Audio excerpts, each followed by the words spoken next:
வணக்கம் நேயர்களே. நமது கோவில்களை பற்றிய அரிய தகவல்களை அளிக்கும் எங்களது ஆலய துளிகள் யூடியூப் சேனலில் இன்று நாம் காண இருக்கும் கோவில் ஸ்ரீவில்லிபுத்தூர் வடபத்ரசாயி கோவில். சூடி கொடுத்த நாச்சியார். 108 வைணவ திருத்தலங்களில் பிரசித்தி பெற்ற ஸ்ரீவில்லிபுத்தூர் ஆண்டாள், பெரியாழ்வார் ஆகிய இரு ஆழ்வார்கள் அவதரித்த சிறப்புக்குரியது. தமிழ்நாடு அரசு சின்னத்தில் போடப்பட்டுள்ள கோபுரம் இக்கோவிலின் கோபுரம் என்பது இத்தலத்துக்கு கூடுதல் சிறப்பு. திருவில்லிபுத்தூர் தலத்தில் மூலவர் வடபத்ரசாயி சுயம்பு மூர்த்தியாக அருள்பாலிக்கிறார். இத்தலத்தில் மட்டுமே ஆண்டாள், ரங்கமன்னார், கருடாழ்வார் ஆகிய மூவரும் ஒரே ஸ்தானத்தில் காட்சியளிக்கிறார்கள். மகாலட்சுமியின் அம்சமாகிய ஸ்ரீ ஆண்டாள் மானிட ரூபமாக அவதரித்து ஸ்ரீரங்கமன்னாருக்கு பாமாலை சூட்டி பின் பூமாலை சூட்டிய பெருமை வாய்ந்த தலம்தான் இந்த ஸ்ரீவில்லிபுத்தூர். இத்தலத்தில் பிறந்த பெரியாழ்வார் கருடாழ்வாரின் அம்சமாக பிறந்ததாக ஐதீகம். தன் மகளை திருமாலுக்கு திருமணம் செய்து கொடுத்த போது மாப்பிள்ளைக்கு அருகில் நின்று கொண்டாராம். இதன் அடிப்படையில் இத்தலத்தில் ரங்கமன்னாருக்கு அருகில் கருடாழ்வார் இருக்கிறார். திருவில்லிபுத்தூர் தலத்தில்தான் ஆண்டாள் பிறந்து வளர்ந்தார்.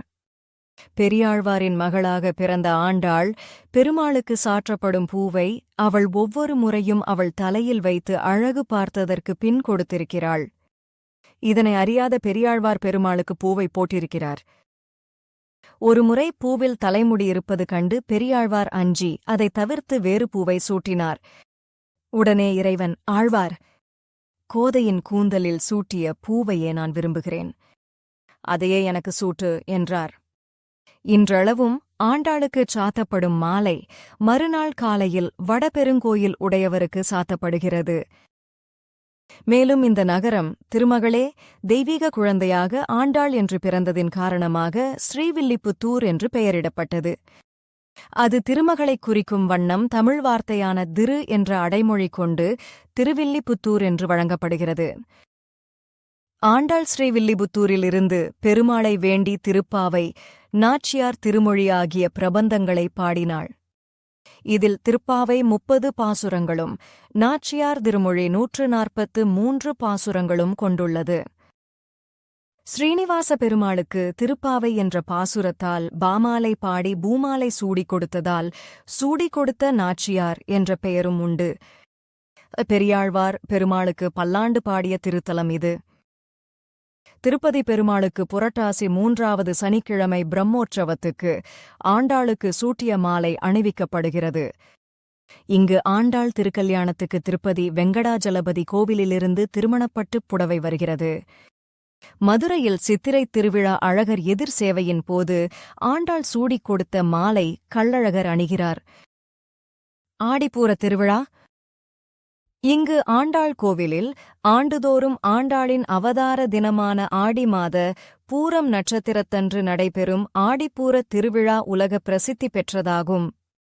ஆடிப்பூர தேரோட்ட திருவிழாவின் முக்கிய அம்சமான திருவாடிப்பூர தேரோட்டம் ஆடிப்பூர நட்சத்திரத்தன்று நடைபெறுகிறது. துளசி மாடத்தில் அவதரித்து தன்னையே நினைத்து தன்னையே மணந்த ஆண்டாளுக்கு ஸ்ரீரங்கம் ரங்கநாதர் ஆண்டுதோறும் ஆடிப்பூர நாளில் பட்டு வஸ்திரம் பரிசளிப்பது சிறப்பம்சமாகும். அந்த பட்டு வஸ்திரங்களை ஆண்டாள் அணிந்து ரங்கமன்னாருடன் இணைந்து ஆடிப்பூர தேரோட்டத்தில் எழுந்தருளி வலம் வருவார். இந்த விழாவில் லட்சக்கணக்கான பக்தர்கள் கலந்து கொள்வார்கள்.